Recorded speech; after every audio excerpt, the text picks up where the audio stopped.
He has lived 73 years. He's had all the joys and sorrows that come with love, loss, the pain of heartbreak, the warmth of family, the pride of achievement, the disappointment of failure. All the colors of life have touched him. But there is one sound he has never heard in his life. Can you guess what it is? The sound of his own phone ringing. This is the story of a man and his unreturned call. Our hero is an ordinary man named George living an extraordinary life. He wakes up every morning before sunrise and immediately checks his phone. No new messages, no new calls. He then goes about his daily routine, working at his shop, fixing watches, clocks, and anything with moving parts. He's good at his job and takes pride in it. In the evenings, he sits by the window, sipping tea, watching the world go by. Sometimes he takes out his guitar and plays old tunes. Once in a while, a customer would compliment him.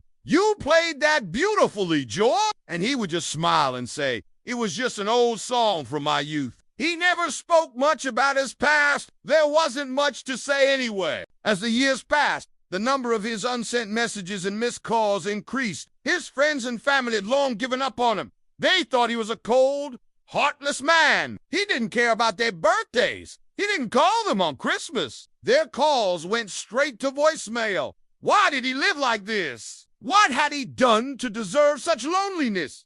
Actually, nothing. It's just the way he was. One day, a young woman entered his shop. She was carrying a guitar case. "Can you fix this?" she asked, handing over the case. George opened it.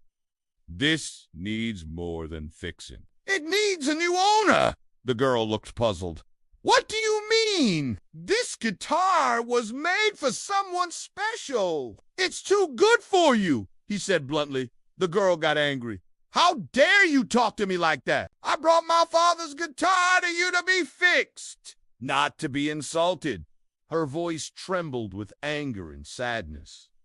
"Who are you?" "I'm his only daughter. He left us when I was just a baby. Now I've grown up and I want to learn to play the guitar. But it's been so long since he left that the guitar is all torn apart." George saw the tears welling up in her eyes. For the first time in many years, he felt a strange stirring within him. He wanted to comfort her, to help her, to make her happy. For the next few days, he worked on the guitar, fixing every string, every fret, every nut and bolt.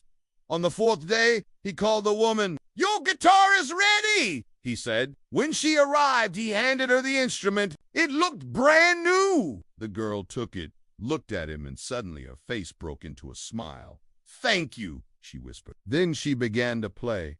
Her fingers danced across the strings. The notes soared and fell. It was music to his ears. After she finished, the girl thanked him again and left. As she walked away, George noticed something. She was humming the tune he had played for her. He smiled, a real smile lighting up his face. For the first time in many years, he felt a sense of purpose. Maybe now he wasn't such a bad watch repairer after all. Maybe now he had someone to live for, some reason to keep going. A few weeks later, he saw the girl again. She came into his shop with a guitar case. "I brought you this," she said, opening it. Inside lay a beautiful violin. "It's for you." "Why?" "Because you taught me that music isn't just about notes and chords. It's about feeling. And you have a lot of feeling inside you, even if you don't hear it sung." George was stunned.